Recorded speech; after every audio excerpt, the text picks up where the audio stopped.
that coming from that, nobody wanted a parade. It was inappropriate, but it was important for us to say that evil doesn't win, and this is our parade route, and this is our community that we are taking back.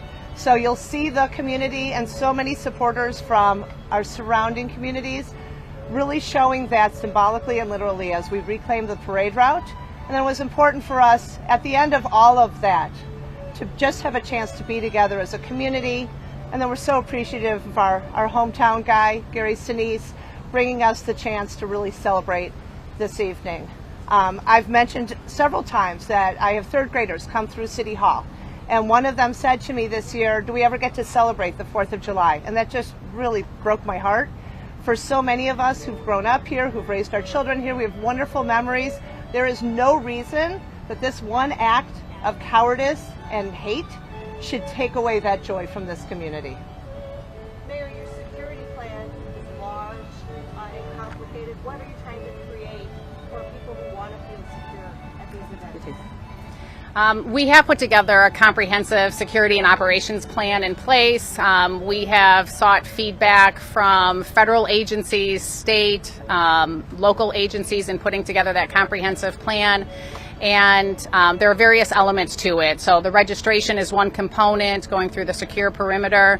So we want people to feel comfortable coming to the various events that are taking place throughout the day and understanding that we have various safety and security measures in place because public safety is our top priority. People come outside of the community traditionally attending your event. Are they welcome? Oh, absolutely. Absolutely. We have over 5,000 people that have registered for the events, and they are coming from Highland Park and Highwood, the entire Chicagoland area, as well as out of state.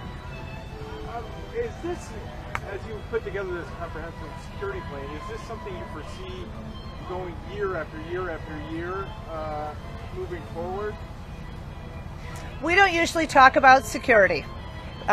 We try to keep that, close to the vest for obvious reasons. But as far as the registration and We'll just evaluate the show of police and trying to make people comfortable, the helicopter going around, the snipers on buildings. I'm not asking you to have to toward the security plan, just whether you see this as kind of the new normal moving forward. Talk to us tomorrow.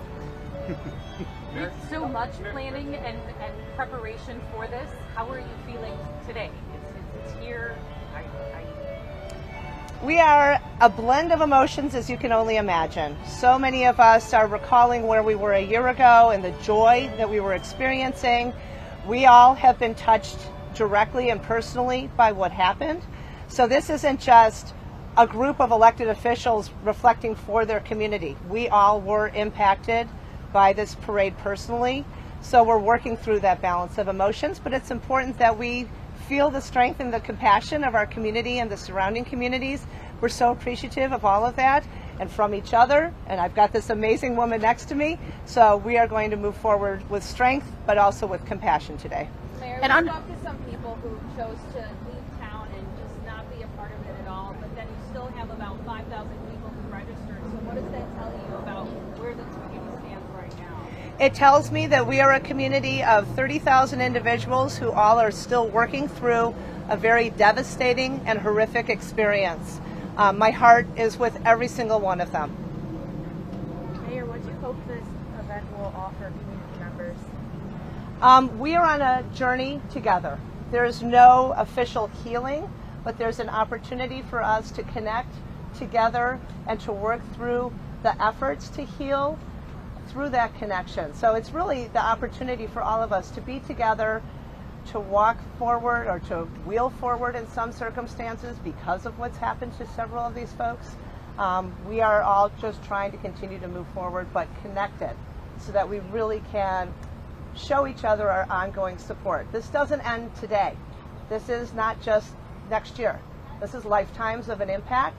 And so we as a community are going to be there for each other, and that's what today is about.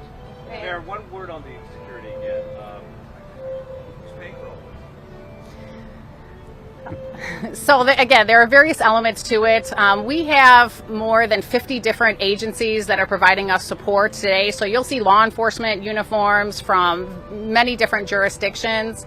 Most of those agencies, they're covering their own costs, and they're being here to support one of their neighboring communities, and we are eternally grateful for their support.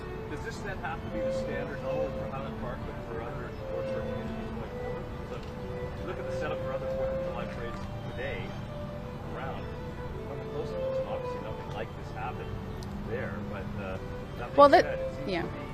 This is certainly an extraordinary year. I appreciate your question. It's a good one. This is an extraordinary year for our community. And so, but for all events, we review different security protocols. We have operations plans in place, and we always do a significant amount of pre-planning as well as post-debriefs. And so for this event, we will debrief it with our team and then determine an appropriate course of action for future events as well. Robbie, I'll take your question more philosophically. Who's paying for all of this? All of us. And as I've mentioned in the past, there was a wonderful line written by Highland Park resident Elaine Weiss in the aftermath of last year's mass shooting. And she said, it's not just the loss of life, but it's the loss of living life that these incidents bring to our society, and it's time for it to end. Mayor, you talked about how taking a trauma-informed approach was really important. How did you guys arrive at the language that you wanted to use for everybody in the community, for the press, and what lessons do you want other towns to take away from how you guys have kind of healed over the past year, moved forward over the past year? We've been so fortunate to receive the counsel of the Office for Victims of Crime from the Department of Justice. They really gave us important lessons, not just about language, but about recognizing the impact of time and giving these families that were most directly impacted their time, their space, recognizing the trauma that they've been through, that we've been through. So from that group is where we really got, I would say, the foundation. And then it's been through, again, the thoughtful conversations by our professional team, by the representatives of this community.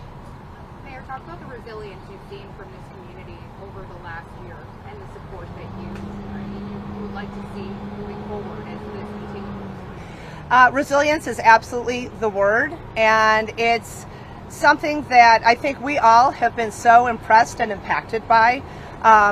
You see what happens to other communities and you think, well, that's really horrible for that community. I wonder what's going to happen. Or you move on with life because we as Americans have become inured to mass gun violence. But now that we're living this every single day, I am just so impressed and impacted by the resilience of this community. And it's shown itself in so many ways. I know you've heard us talk about how immediately after this happened, we had mental health counselors who offered their services for free and treated over 1,200 people a day at the Family Assistance Center. Art therapy, music. We have a piece of music that's being played today that was commissioned by somebody in the city that's now available for the public that reflects on what we've experienced this year. It's called Repair the World. So it's been way more deep and multivariate than I think any of us ever imagined. We're really fortunate. But let's talk about those who don't have those resources and the fact that this happens every single day. Do you have the thought, Mayor, that there's actually a deadly 4th of July weekend around the country in Baltimore and Philly, Fort Worth as well? What are your thoughts about that? Time, A, to ban assault weapons, B, to address the very real epidemic that this is to the public's health and safety. There's no reason that we live this way. We know from our peer nations, no other country has this kind of experience, and we need to stop normalizing gun violence. This is not a way a civilized society lives.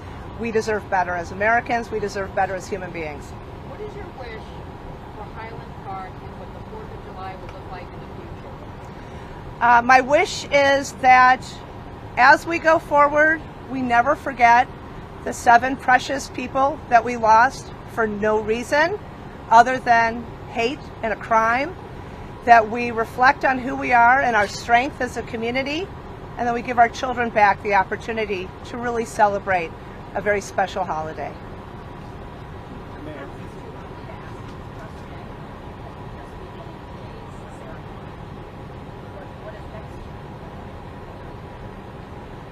you'll have to call us next year. Mayor, you talked about the guidance from experts and law enforcement professionals. How did community members' suggestions and feelings impact the events of today specifically? So our resiliency team has been in touch with those who are the next of kin, those who were present and injured, so many of those who have just suffered the trauma of having been there, whether they were physically injured or not. And we all represent this community. So we have been in touch constantly with people who are here, hearing what they're comfortable with, hearing what they're not comfortable with. It's a very difficult and important balance that we've been trying to strike.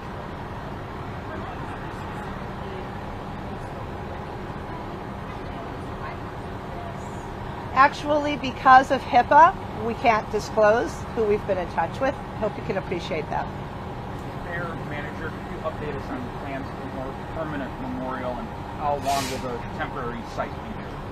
So we know from speaking with, I'll call them our colleagues at Newtown and in Orlando and elsewhere in this nation who have had to go through this journey, it's important that we take our time, not rush this process, and make sure that we are able to represent as many voices as possible, while also giving those most directly impacted the time and the space that we need. I know you've read several articles. There are people who are still having surgeries, who are still working through their physical recovery. There needs to be the appropriate and deliberative approach. We will do it as soon as this community is able, but I know from other communities it's taken 5 to 10 years. We are going to be having a conversation in late August as a city council about what is the next way to proceed. But this temporary memorial will be maintained until the permanent one is established. Absolutely. Any other questions? What's the support been like from the state level? We've had incredible support from the state level. The governor will be joining us today. The Attorney General's office has been working very closely with our resiliency team. We obviously appreciate all the efforts taken by the Illinois General Assembly to mitigate this risk, to make it that much harder for somebody with bad intent in this state at least to get one of these weapons by passing the Protect Illinois Communities Act. We've had incredible support from our state, from the Illinois State Police as well. Do you expect anybody from the White House to attend today? I know that was kind of up in the air whether anybody from the federal government would be offering support here on site today. Anything like that that we can see? Well, we know that our U.S. senators both will be here, our member of Congress. We have not gotten an RSVP from the White House. Yeah. You know that so many people who aren't from the community might forget about what happened here and move on in their daily lives as so many shootings happen. As they pay attention again today, what do you want them to know, even if you aren't a part of the Highland Park community, about how this community is living? I want them to know that this is a strong and compassionate community, but I also want them to know that they need to be ready, because this could happen anytime, anywhere, any place. And for those of us who got the call last July 4th and thought, not us, not today, not here, it could be anywhere, and all of us have a responsibility to take action to stop this threat on our society. We have another couple of minutes, and I just want to remind you this is your only availability with the mayor and city manager or any official today. There are no other scheduled interviews.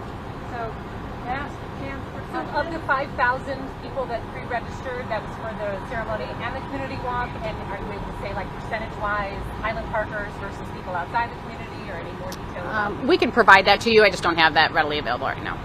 Can you talk a little bit about, obviously, we do know why the drone show was something that was considered, but can you talk about, as part of that trauma-informed approach, why it was a decision the city made to do that rather than a fireworks display this year? Anybody who has been at a fireworks show, and I literally passed one last night and stopped my car and sat in that moment and appreciated the beauty and heard very familiar sounds and said to myself, you can do this, but I recognize for so many in our community, it's too soon. So to that end, I think the drone show is a great way to celebrate our nation's birthday, to celebrate us as a community, and we'll take it step by step. last chance or one. Actually, I've got one more question. Sure. You know, these might be lifelong that people will have. Does the city have a responsibility to maintain that for the rest of their lives? Or where does the city come in for the future to come? So there are funds, compensation, at the state level and at the federal level for victims of crime. And so these are crime victims, and we are counting on those resources. If you think about how many mass shootings there are and the communities that are impacted and the costs, back to Robbie's question, of helping folks, several of whom will have these lifelong impacting, devastating injuries, you need the depth of those resources from the federal government and from the state government. So what is the cost? The cost is incalculable, and that's why we need to take action. How many volunteers are on site today? Do you have an approximate number? Over 200. We're going to wrap this up. If there are additional questions after, again, this is the only availability. The mayor, council, and the city manager are going to go back inside. If there are additional questions, I am your on-site contact, Alyssa Noble. Amanda Bennett is at home. Her number and my number are in your media advisory from yesterday. I'm still on-site, so if you need something or you're looking for a quote afterwards or tomorrow, please contact me there. Thank you all. Thank you very Thank much. you. Thank you. Thank you. Stay safe.